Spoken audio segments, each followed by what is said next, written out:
এই রেল স্টেশনে কেউ রাত কাটায় না, এমনকি রেল পুলিশও না।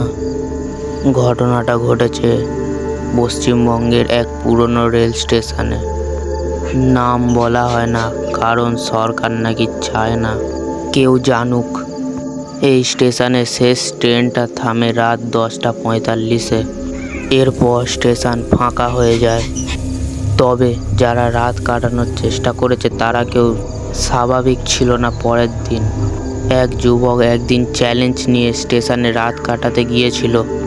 রাত 3:17 সে হঠাৎ ঘুম ভেঙে দেখে এক বৃদ্ধ মহিলা গায়ে সাদা কাপড়, ছাওয়া ছাড়াই প্ল্যাটফর্মে বসে কাঁদছে। সে এগিয়ে গিয়ে জিজ্ঞেস করে, আপনি কাঁদছেন কেন? মহিলা মুখ তোলে। মুখ নেই, শুধু ফাঁকা গর্ত। সে ছুটে পালায়। সকালে জ্ঞান ফেরে স্টেশন থেকে 2 কিলোমিটার দূরে এক মাঠে। এই ঘটনার পরে ওই স্টেশন রাত 11টার পর বন্ধ করে দেওয়া হয়। তুমি কি স্টেশনে কখনো কিছু অদ্ভুত দেখেছো? কমেন্টে লেখো আর সাবস্ক্রাইব করো আরও ভয় পেতে হলে।